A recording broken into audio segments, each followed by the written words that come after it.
యూపీలోని సంబల్ జామా మసీదులో ఆలయం ఉంది అన్న అడ్వకేట్ కమిషనర్ నివేదిక కలకలం రేపుతోంది. ఇప్పుడు సుప్రీంకోర్టు ఆదేశాల ప్రకారం స్థానిక కోర్టులో సర్వే నివేదికను సమర్పించారు. మసీదు పాత నిర్మాణాన్ని మార్చినట్టు అందులో పేర్కొన్నారు.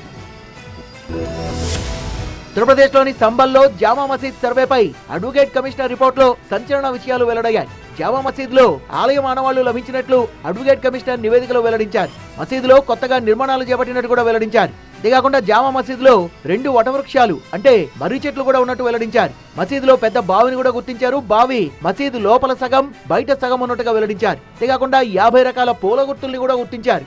దేశవ్యాప్తంగా సంబల్ మసీదులో సర్వే మీద చర్చ జరుగుతున్న సమయంలో అడ్వకేట్ కమిషనర్ నివేదిక సంచలనం రేపుతోంది. సంబల్లో 1978 నాటి శివాలయం కూడా బయటపడింది.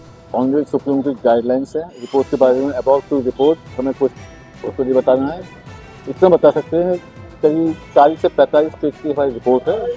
उसमें सभी पिक्चर्स हमने जो फोटोग्राफी की है उसका पेन ड्राइव फोटोग्राफी समर्थन में सम्मानित न्यायालय में पेश कर दिया गया है।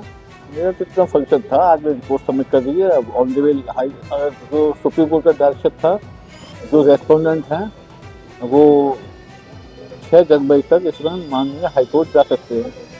अब उसके बारे में उन्होंने रिट फाइल की नहीं की, क्या हुआ ये वही लोग बता सकते हैं।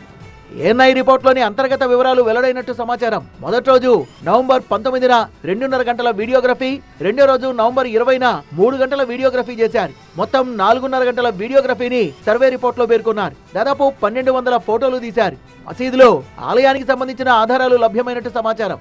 షాహీ జామా మసీద్ లోపల 2 మర్రి చెట్లున్నాయి. సాధారణంగా హిందూ మతంలో మర్రి చెట్టును దేవాలయాల్లో పూజిస్తారు. మసీదులో సగం లోపల సగం బయట ఉన్న బావి కూడా ఉంది. బావిలో సగభాగం మసీదు లోపలుండగా బయట భాగాన్ని కప్పుంచారు. 50కి పైగా పూల గుర్తులు కనిపించాయి. గోపురంలో కొంత భాగాన్ని సాదాసీదాగా ఏర్పాటు చేశారు. మసీద్ పాత నిర్మాణాన్ని మార్చినట్లు ఆధారాలు కూడా ఉన్నాయి. కొత్త నిర్మాణానికి సంబంధించిన ఆధారాలు లభించాయి. ఆలయం ఆకారాన్ని ప్లాస్టర్ చేసి పెయింటింగ్ చేశారు.